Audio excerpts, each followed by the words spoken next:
Aloha, everybody. If there's anybody outside, maybe Kana, can you see? Was that Kana? I don't think it is Kana.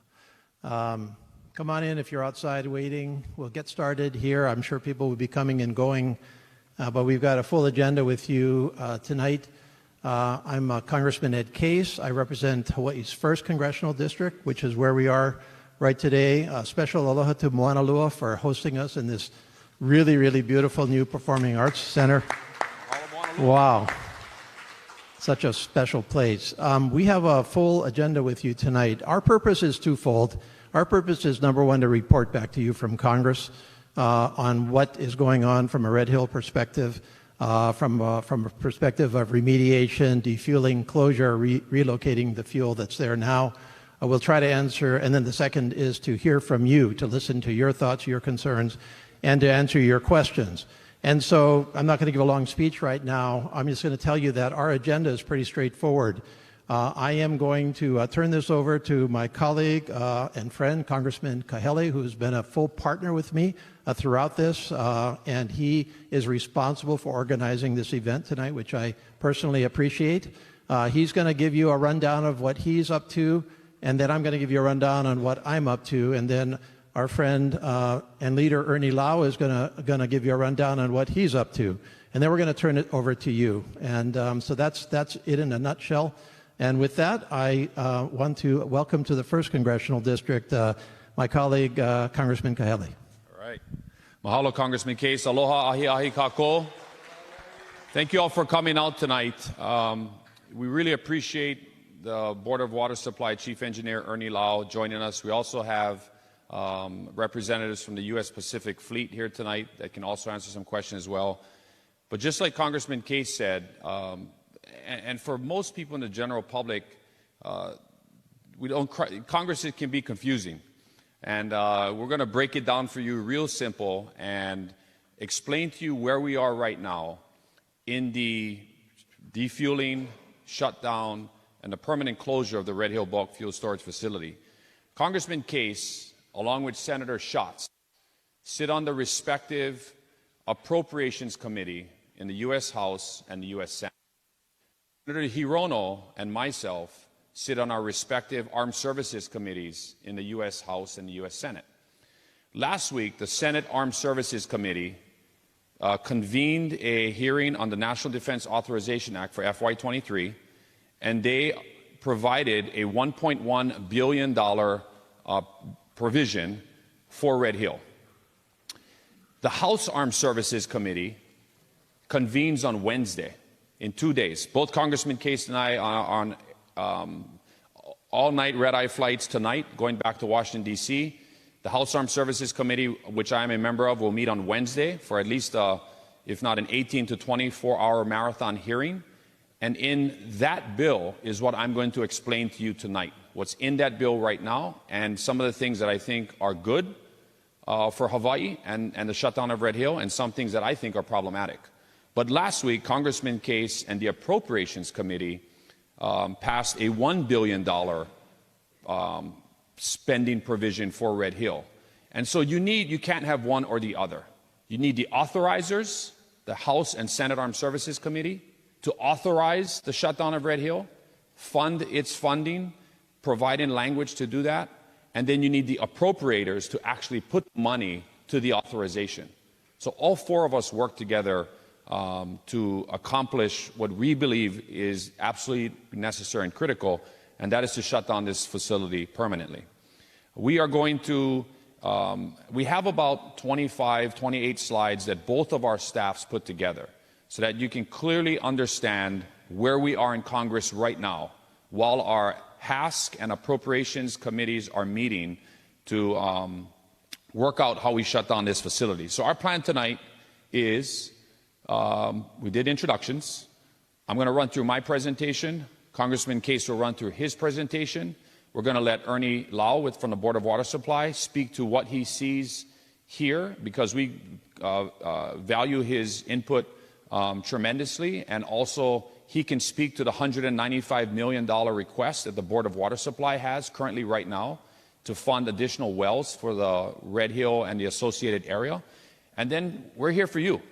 Q&A, and we decided to allocate over 2 hours to each of you that want to let us know, is this hitting the mark, is it not? Are there things we need to fight for in Washington, D.C., or not?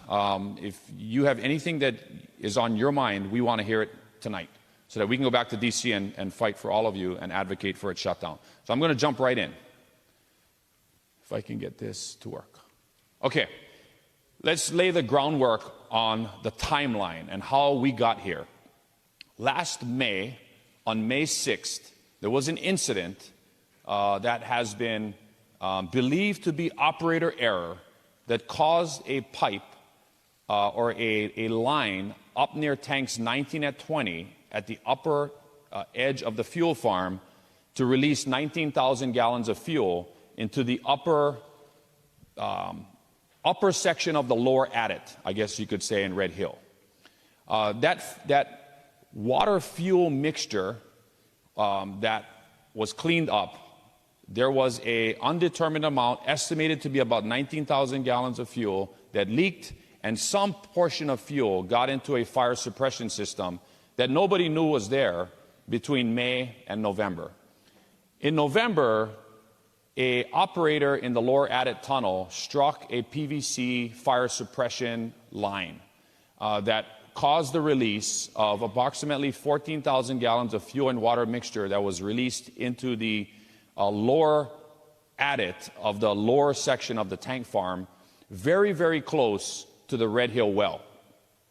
That fuel that started to leak on Saturday night, November 20th, was secured by early Monday morning on what would have been November 22nd. But the amount of fuel and the amount of water that leached into the soil made its way into the Red Hill well and eventually contaminated that Red Hill shaft and associated well and began to creep into the Navy's water system.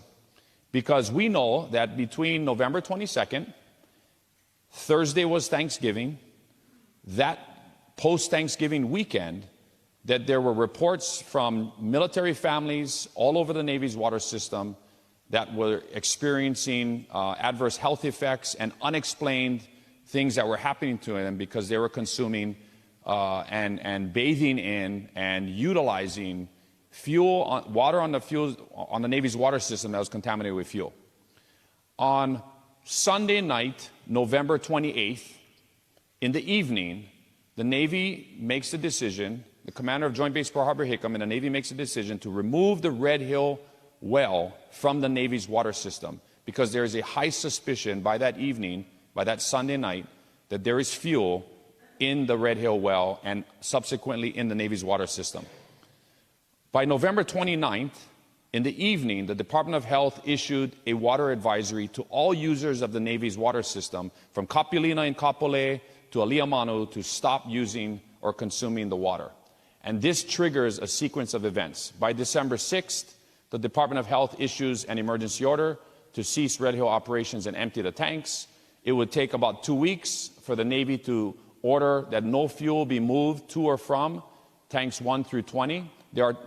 Not all tanks have fuel in them. There are some tanks that have no fuel in them, tanks 1 and 19, but they order that there would be no fuel transfers between any tanks at Red Hill. On February 11th, Congressman Case and I, along with Senator Schatz in the U.S. Senate, introduced the Red Hill Vi Act that calls for a series of provisions, but ultimately calls for the Red Hill bulk fuel storage facility to be shut down. On March 7th, the Secretary of Defense, Lloyd Austin, at the Pentagon, calls for the permanent closure and defueling of Red Hill. On May 6th, the Department of Health issues their second emergency order. And finally, on May 27th, the Navy releases their third-party assessment of the Red Hill fuel storage facility that had begun back in January. So this independent third party releases their report. It is a redacted report, but it outlines what critical infrastructure upgrades need to be done to Red Hill and the timeline of which they should be done in to render this facility safe for defueling. I can brief this slide real quick. The U.S. House Armed Services Committee is the committee of jurisdiction that every year crafts the National Defense Authorization Act. It is a bill that can be in the hundreds of billions of dollars, and for 61 years, Congress has fulfilled its constitutional obligation by passing an annual National Defense Authorization Act. I sit on two key subcommittees on the House Armed Services Committee. I sit on the Tactical Air Land Committee and the Readiness Committee. The Red Hill Bulk Fuel Storage Facility, its purview falls directly under military readiness. And so the subcommittee that I'm on, along with a couple other subcommittees, have purview and jurisdiction over Red Hill. For some background, in the FY22 NDAA, which President Biden signed into law last December, Congressman Case and I made sure that there was a provision in this bill that called for the inspection of piping and support infrastructure at the Red Hill Bulk Fuel Storage Facility. We got this provision into the FY22 NDAA before we even knew what happened on Red Hill. Because when we negotiated this back in the summer, the Red Hill situation hadn't happened yet. So it just so happened that we had this language in the FY22 NDAA that the President signed into law. Now, once, of course, November 20th happened, we all remember December and January and February.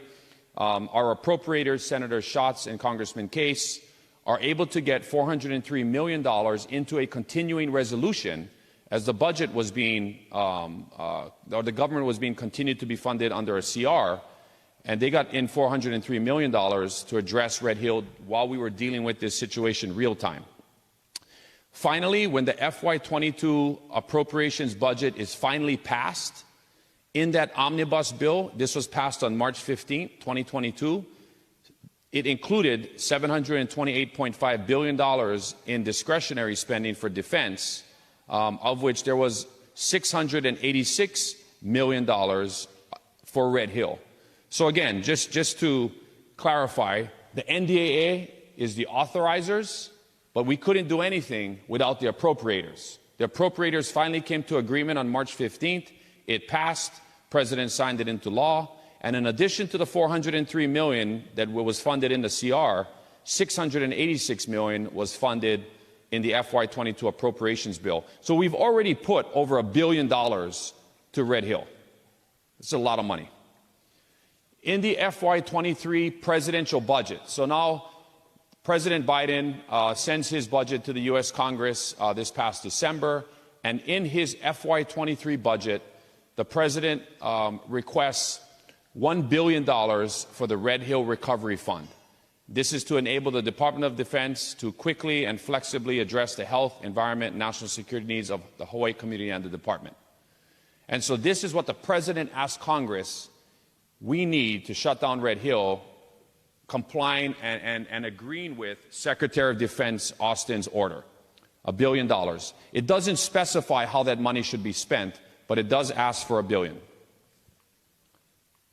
This is the House NDA overview. So the President released his budget in March of 2022, $1 billion for Red Hill. In April of 2022, I submit my National Defense Authorization request to the House Armed Services Committee.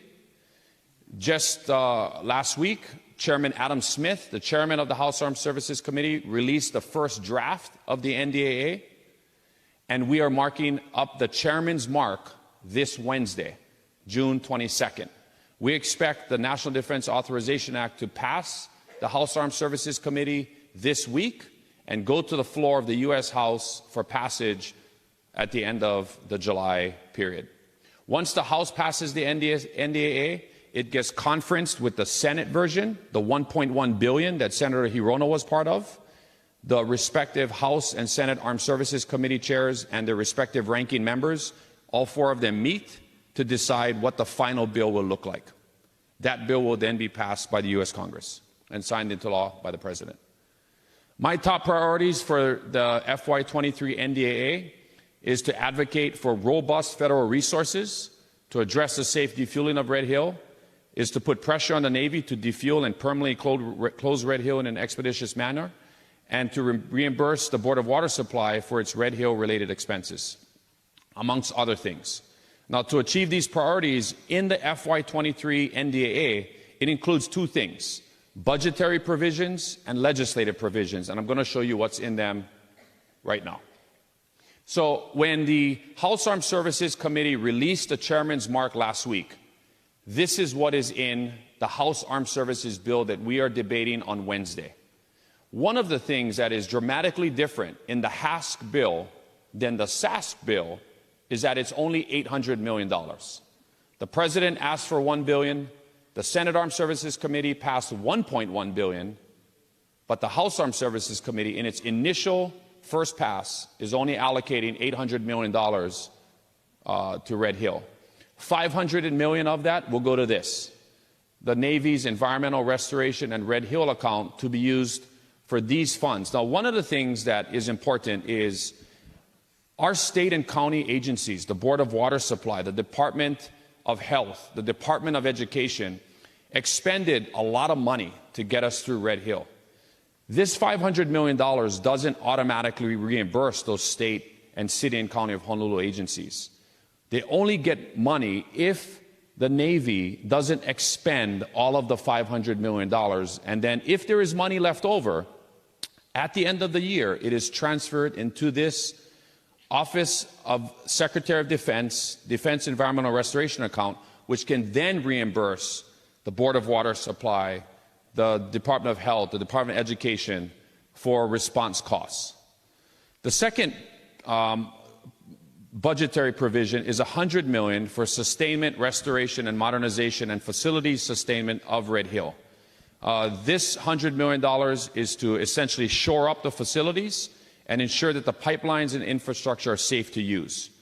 The SGH Independent Assessment Report, which I will show you, called for 200 recommendations to be done, called for 43 absolutely critical items that must be done before we begin to defuel Red Hill. This $100 million can go to those necessary infrastructure upgrades that must be done before we move any fuel out of the facility. So we're up to $600 million now. Here's another $100 million. That goes to the administration and service-wide activities for Red Hill's distribution, advanced planning, engineering program support.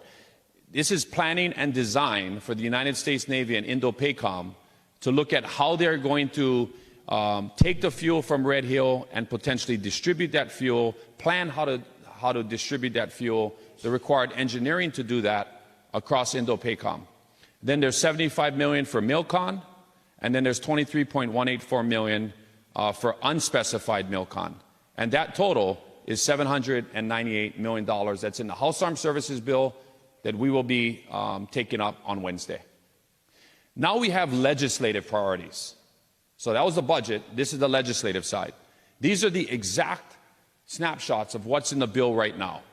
One of the things that is in this bill is the Congress is calling for the shutdown of Red Hill, the defueling of Red Hill, to commence no later than December 31st of 2023. It does provide the SecDef the opportunity to extend that for 6 months and give it waiver authority. And that's something that needs to be addressed. But one of the things that I find problematic in this bill is this language section that starts in the second paragraph. And I don't know if I have a highlighter on this thing.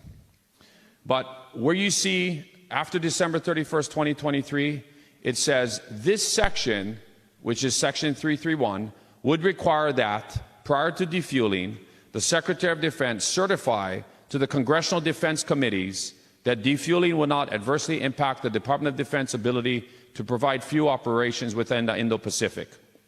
What does this mean? This means that the Department of Defense, through the Pentagon, must convey to the United States Congress and the respective military committees that it can and it has a plan to distribute the potentially up to 250 million gallons of fuel that Red Hill can hold throughout Indo-PACOM. And it prevents them from shutting it down and executing this 12/31/2023 provision if they cannot demonstrate that. And that's something that I think and I find problematic in this section of the language. In section 332, it would prevent any funds from being used to permanently close a facility until 1 year after the SecDef certifies that a fuel capacity equivalent to the capacity provided by the Red Hill facility has been added to U.S. Indo-PACOM Command. What does this mean? This means that the Navy wouldn't be able to use funds within the FY23 unless the SecDef certifies that distribution plan of where that fuel needs to go throughout Indo-PACOM. Section 333 is placement of sentinel or monitoring wells in proximity to Red Hill. So this provision requires the DoD, working with the USGS, to determine and report on the need, number, and optimal locations for additional sentinel or monitoring wells near Red Hill. What is a sentinel well? A sentinel well, you have Red Hill, and they're putting all of these straws around Red Hill. They're drilling wells down so that they can see and detect any movement of potential fuel plume in the system or in the associated area. And so these are what sentinel wells are. Section 334 is to report on the DoD's efforts to track health implications of fuel leaks at Red Hill. And so this section would require the DoD, through the SecDef, to address those health implications from the Red Hill facility for members of the armed forces and their dependents. Why is that problematic?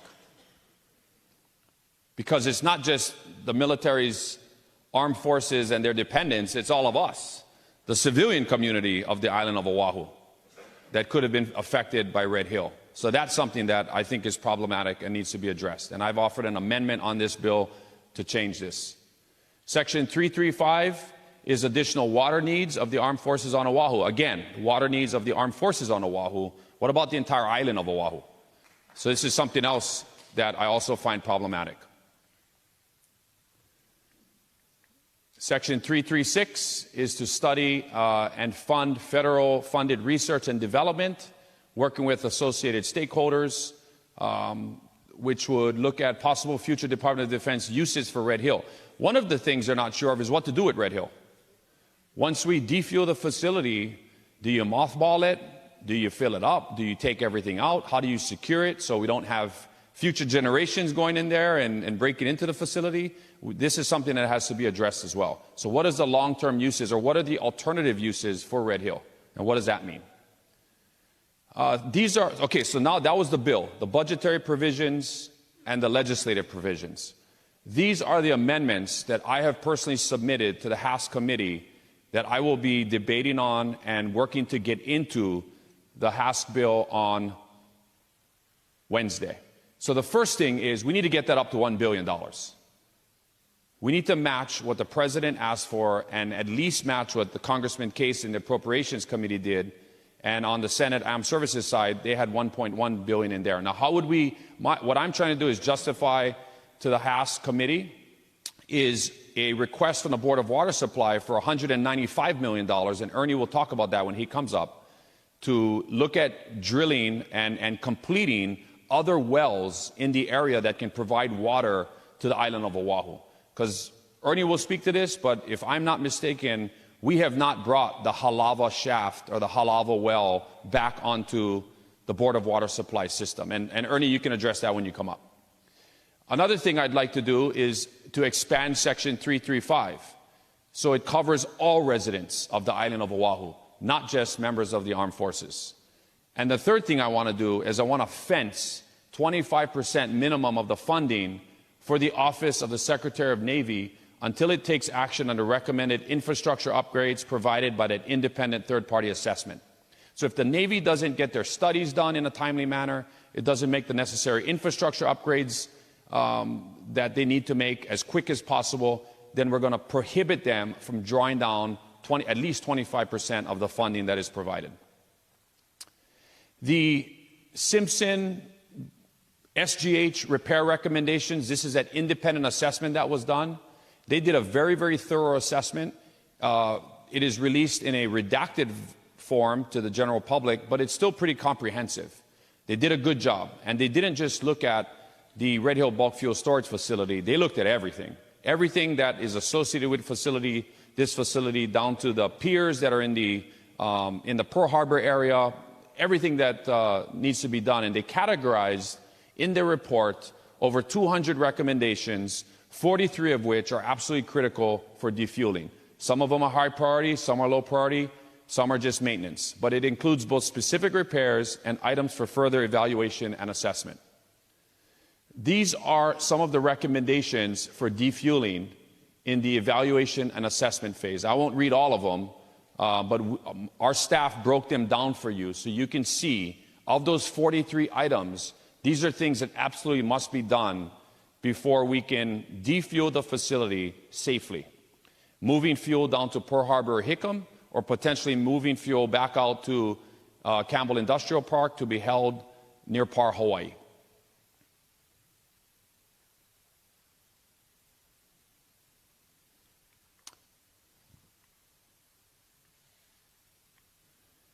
Within their repair and recommendations, these are items. Now, some of these are already under contract. Some of these are not under contract yet. These are the fire protection recommendations that need to be done. These are the structural pipeline repairs that need to be done. And in a nutshell, after reading the report, it was apparent to me that unless it was absolutely catastrophic and we needed to quickly defuel those tanks back in December and January, had we done so without doing this independent assessment report and without making these critical infrastructure upgrades or operator procedures that needed to be addressed, that could have made the problem much, much worse. If we had rapidly defueled the tanks, moved it out to Par, Hawaii, we need to do these things before that occurs. Part of the May 6th incident was surge prevention because of the operator's inability to follow checklists, to move valves in the appropriate order, and so preventing surges that, as an example, happened on May 6th is going to be critical as well before we can start defueling. Surge resiliency.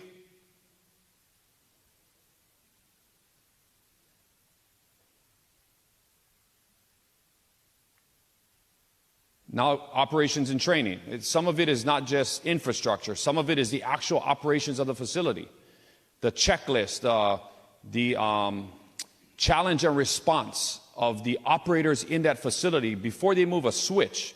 They've read their checklist. They've confirmed what they're going to do, and an independent person with them confirms that that's the appropriate action before moving a switch or moving a valve, which didn't happen on May 6th, which is what caused the surge that caused the May 6th incident. So part of this is a process, hazard, and analysis for recommendations for defueling. Okay, Congressman Case is going to come up next. How long do I think in really looking at this is going to take? Once the Navy releases their report, and they're supposed to release it at the end of the month, they will then sit down with the Department of Health and the Department of Health Director, Libby Char, and her team.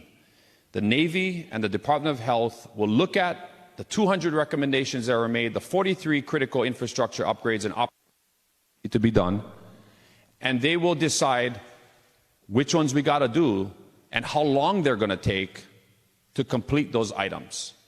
Some things take longer than others, and if you wait, there's risk in waiting.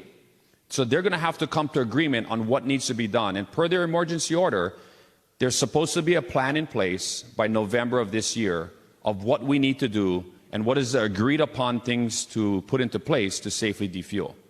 At that point, it's going to take about another 6 months to actually procure those contracts and put out those contracts. Then it could potentially take another year to actually finish all of those things. And so the likelihood of commencing defueling by December 31st, 2023 is a little aggressive. It is more likely that it can be done by the fall of 2024. But I'm just speculating after reading the report. That will come down to the Navy and the Department of Health sitting down and figuring out how we're going to get this done. But to look at a level of time, that's what we're looking at. Now, the one question I would have is the 100+ million gallons of fuel currently sitting in about a dozen tanks up there right now that hasn't moved since the 20th of December, is it safe? Are those tanks structurally sound? Are they not leaking? And can we guarantee that those tanks can stay that way for the next year and a half, potentially almost 2 years, before we actually commence defueling? And with that, I'm going to hand it over to Congressman Case.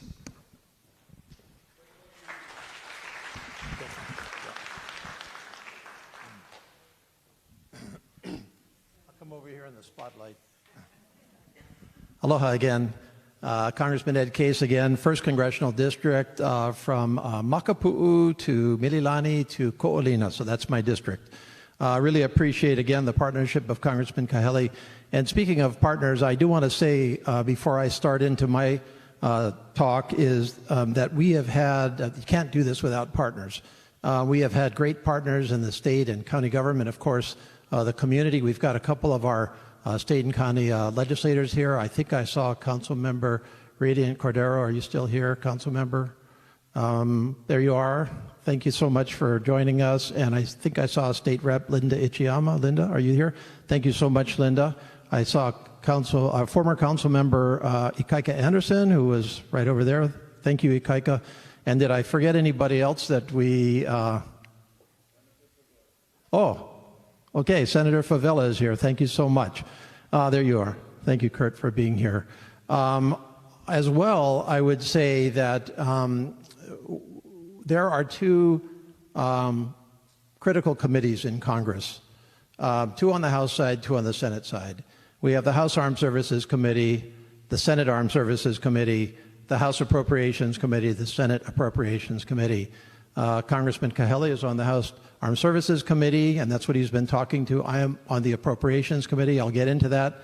But we have two great colleagues on the other side of Capitol Hill, and that is Senator Hirono on Senate Armed Services and Senator Schatz on Senate Appropriations. So we've got this covered four ways, and we ought to be able to muster that collective firepower to get this done. So what I'm going to do is I'm actually going to say some of the same things that Kai did. Hopefully that will be in my own words and reinforcing of what he said. But at the end of the day, I hope you will understand what we're up to. So I'm going to cover, of course, the federal funding, which is my kuleana on appropriations, my particular kuleana, remediation, defueling, and closure. And here are my topics. I'm going to just spend a little bit of time to tell you what appropriations actually means, because I think that is important for you to understand. I'll talk about what our goals are on Red Hill, our collective goals. I'm going to go back over the governing agreements, orders, and reports that are molding the actions that we are taking. I'm going to talk about the fiscal year 2022 federal funding for Red Hill. This is the current fiscal year. And I'm going to talk about fiscal year 2023 federal funding for Red Hill. And I do apologize, in the question and answer session, I'll probably have to go slightly early if we're going long, because I do actually have to get on a plane and go back for the appropriations meetings this week. Okay, appropriations overview, appropriations 101, what it is, what it isn't, our committees and subcommittees, our process. Again, where does this fit in? I already did all that. Didn't switch over. Okay, Appropriations 101. So all federal spending every year is split into what we call mandatory federal spending and discretionary federal spending. Mandatory federal spending happens whether Congress does anything about it or not. The only reason it doesn't happen is because Congress affirmatively says not to do it. So, for example, if you're on Social Security, you get your Social Security checks. It happens automatically. We don't have to redo it every single year. If you're getting your veterans benefits, Medicare, et cetera, these are mandatory. They're locked in. They're going to happen. But the real year-to-year funding of our federal government is our discretionary spending, and that is what we're talking about here. This is money that is available for the entirety of federal government to spend, and our appropriations committees on the House and the Senate side decide how we split that up and where it goes and under what conditions. So that's number one, discretionary spending, and that is $1.5 trillion per year, $1.5 trillion per year. By the way, all of the COVID emergency assistance, which totaled $5 to $6 trillion over the last 2.5 years, was also discretionary spending that we appropriated out of our committees. Our federal fiscal year starts October 1st. That's our magic year. So we are now in FY 2022, which started October 1st last year, ends September 30th of this year, and we are now working on FY 2023. So the one that starts this October 1st. We have to start the spending in the House. That's just what our Constitution says. It says the House starts it and then the Senate takes over. And I've already said this, our spending bills are authored and advanced by our respective appropriations committees. So what is it not? Appropriations. Well, first of all, the authority for these programs is done elsewhere in Congress. So Congress will create, for example, pass a law that comes out of another committee, the Native Hawaiian Education Act, for example. But the Appropriations Committee funds it. So you need to work with your authorizing committee and your appropriations committees, and that's where Congressman Kahele and I have worked on Red Hill. He has the authorizing side, the actual law, the actual direction. I have the funding side. And we've got to be synced up, because if we're not synced up, both him and me, or us and Hirono and Schatz, it doesn't work. And luckily, we have all been synced up.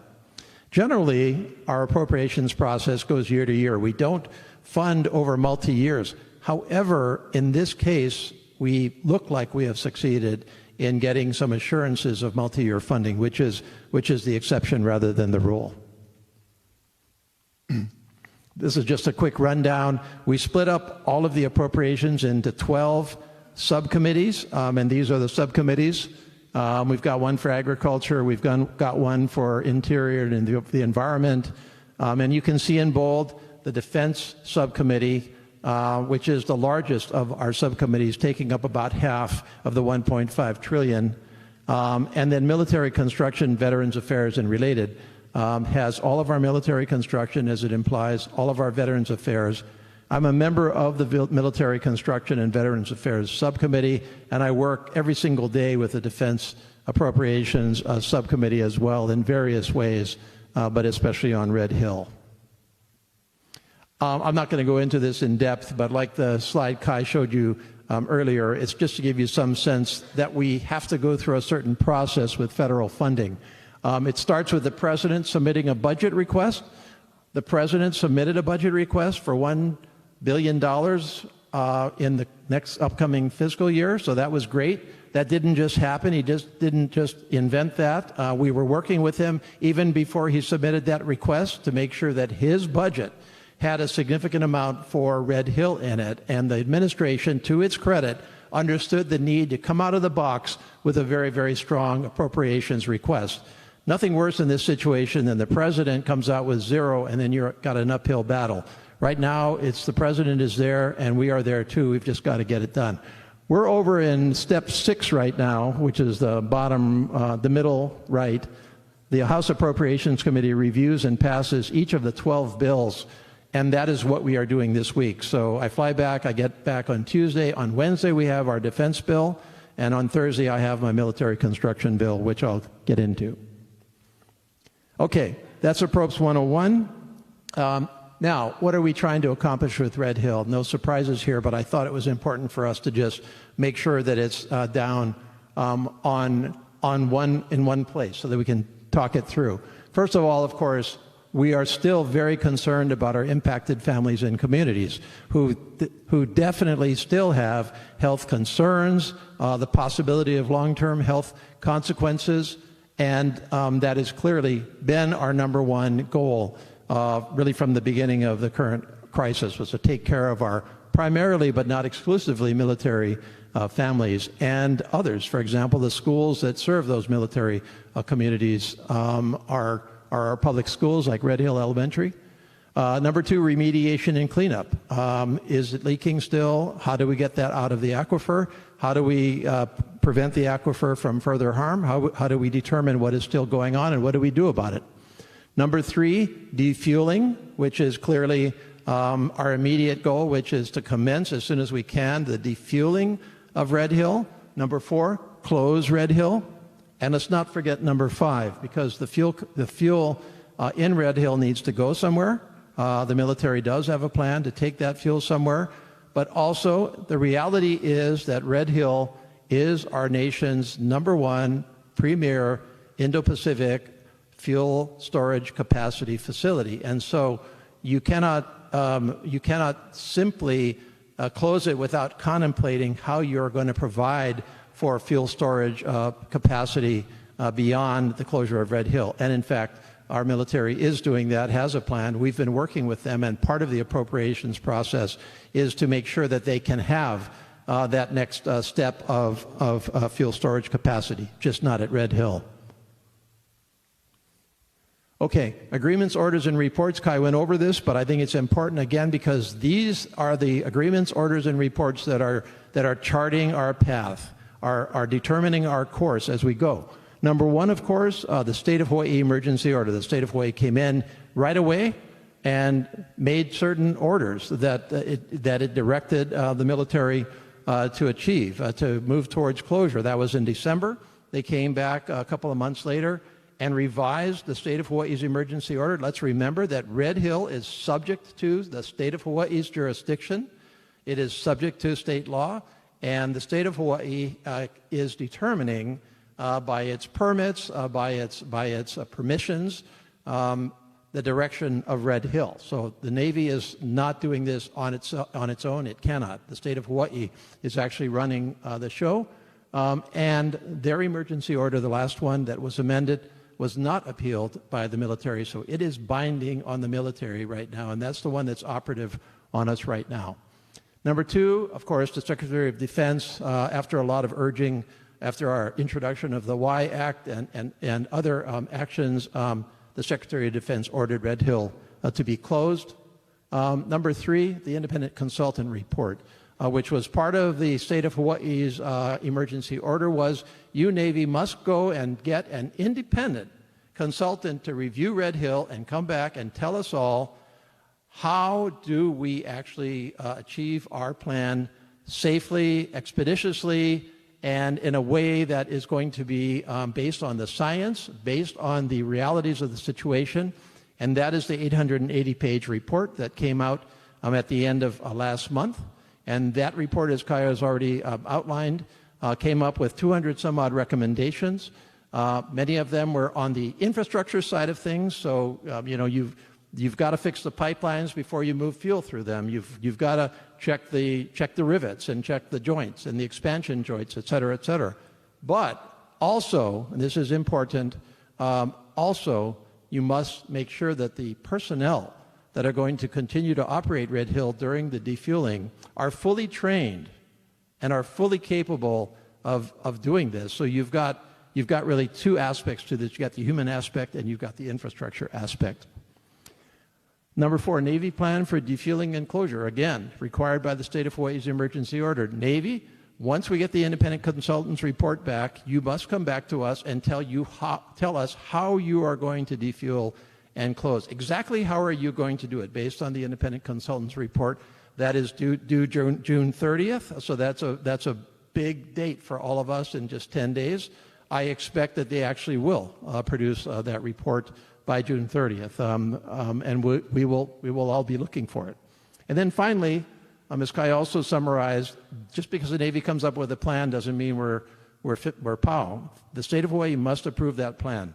So where we are right now is, aside from what we're doing in Congress, is that the Navy plan has to come in by the end of this month, and the State of Hawaii has to take a look at that plan compared to the independent consultant report. I presume go back to the community to open it up for community consideration as well, which it should, and they then approve the actual plan, which may or may not adopt all of those 200 recommendations, but I'm sure will be focused on the safety of the defuel, because that's our concern, and it has been since the get-go. Okay, if we are going to defuel this, is it safe to defuel it? Are we going to worsen the situation by defueling it? Because we all know that the primary crisis of the last year occurred because fuel was being moved back and forth, or at least it was in the pipes, and so we've got to make sure of that. So those are the orders that are in front of us right now. Okay, so how are we going to pay for all of this? That's the question. That's where I enter into this. Well, first of all, in FY 2022, the current fiscal year, and this was after all of the regular work had been done in our Appropriations Committee. That's when the Red Hill crisis really kicked in November. We were already into the current fiscal year we were already well in, all of the bills had passed, for the most part, had passed the U.S. House, and we came back for emergency funding. Emergency funding. That funding was primarily related to Ukraine, but one project was in that emergency funding, one specific project, and that was Red Hill. And that was a lot of effort by your congressional delegation to try to make sure that that happened. We got it into a bill that continued federal funding. We just wanted to support the ongoing efforts by the Navy to address the drinking water contamination. We clearly wanted to implement the emergency order, and there were some unprogrammed funds that we found and could reprogram over to Red Hill. So that was the first $400 million. We came back in March when we finished the appropriations bills and added another $736 million. 686 you can see there to take care of our displaced and harmed communities, address the drinking water contamination, and conduct the other activities in compliance with the state's order.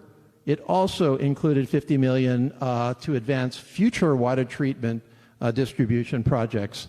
Now, these provisions were pretty broad because we didn't know exactly what we needed to do and when and how. And by we, I'm just saying collectively. It was really the Navy in conjunction with the state of Hawaii and others that were charting this course.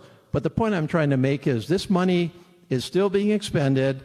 There's a fair bit of discretion in it, and that's where we're going to try to get some of our state and county expenses reimbursed from, if we can pull that off.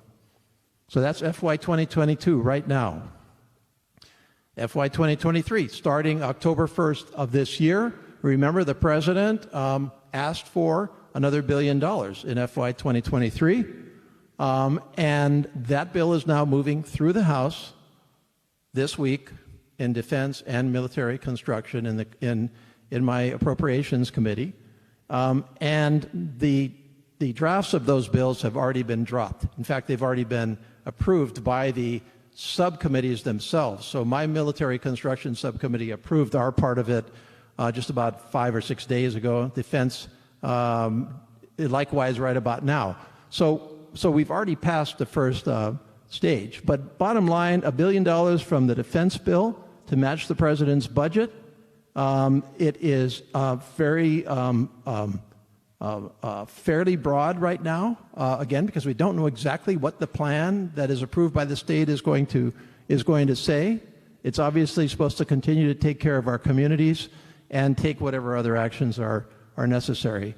The Milcon VA program is about future water treatment projects and fuel distribution facilities, so hardcore infrastructure to help us out with water treatment. This last line is a critical one here. These amounts, current best estimate of the work that is going to be needed for potential future construction projects. This is a fluid situation, but the fact that we have $1.1 billion, another $1.1 billion is good news, and I have no doubt that at the end of the day, that $1.1 billion in addition to the other $1.1 billion is going to be needed in these 2 fiscal years and beyond. Some of this money, by the way, can be spent in future fiscal years. Okay, so what's next? I've already covered this. FY 2023 funding bills will be considered by the full House Committee on Appropriations later this month, means this week. And then we are going to take those bills and pass them out of the House, the full House, by the end of July. We want these monies to be available starting October 1st. In recent years, our bills have slipped past the beginning of the fiscal year.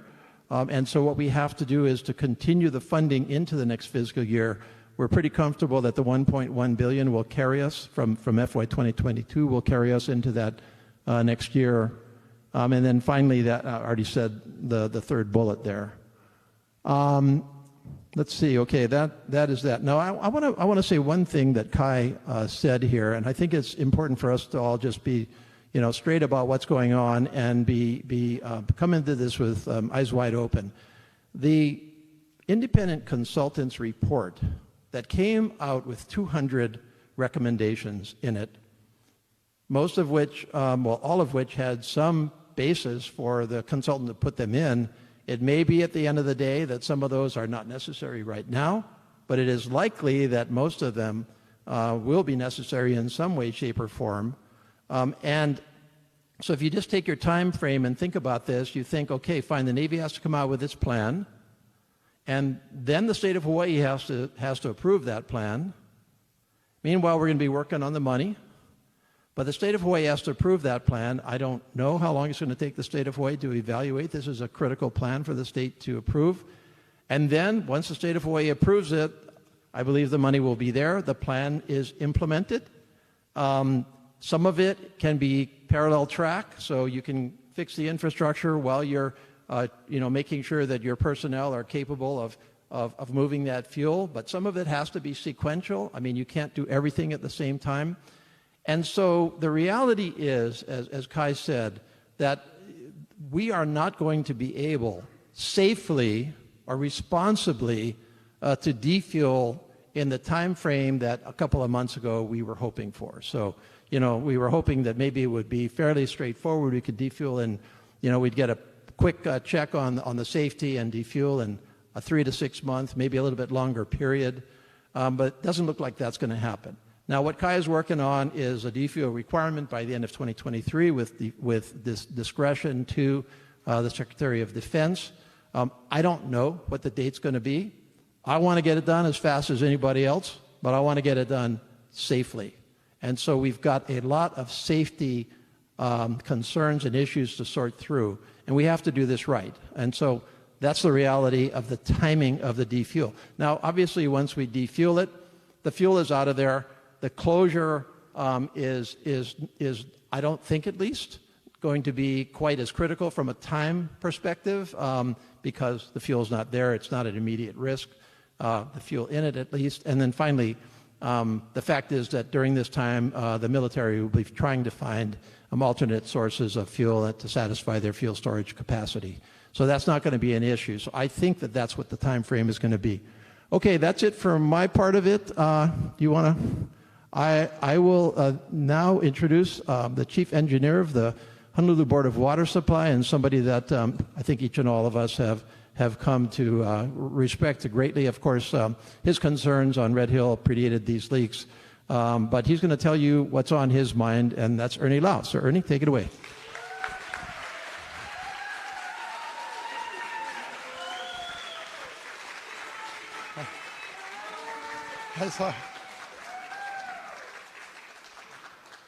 Well, thank you, everybody. I'm so embarrassed. You can see how complex the federal process is here. And, just last week I reached out to both Congressman Kahele and Congressman Case and asked I need their help. I need to figure out how we can get funds to help make the Board of Water Supply and its water customers whole. And what we estimate right now, the development of new wells, and I just want to introduce my staff in the audience, Mr. Erwin Kawata there, head of our Water Quality Division, and Ms. Kathleen Elliott Pahinui, head of my Communications Office. So even though Erwin is a chemist by training and head of our Water Quality Division, I tasked him to find new wells to replace the wells that are shut down currently. We still have 3 wells shut down, Halava Shaft, Halava Wells, and Aiea Wells. And they're shut down as a precaution because we don't know how far contamination in the underground aquifer might be traveling into the valley. From the Department of Health's maps, we see that it's kind of spread westward into the industrial park area, like where the prison is located. But we don't know how it's moving maybe across the valley. So as a precaution and to avoid putting all of you at risk of fuel-contaminated water being pumped into our water system inadvertently, like it happened last year at Joint Base Pearl Harbor Hickam, unfortunately, we choose to keep them shut down. While we're doing that, we're not going to wait until we know the nature and extent of the contamination, that more investigation has been done. We're going to proceed to look for new wells. Just in case we cannot turn those 3 wells online, we need to replace that capacity for our community, for our future. So Erwin is busy looking for replacement well locations. We've identified 5 or 6 locations. He's also looking for the Board of Water Supply to proceed to help in the investigation of the nature and extent of the contamination of the aquifer in Halawa Valley. So we've already awarded a contract to a driller to drill a sentinel monitor well in the valley, and Irwin is looking for more locations to proceed to do that because time is of the essence. I can appreciate our congressional delegation.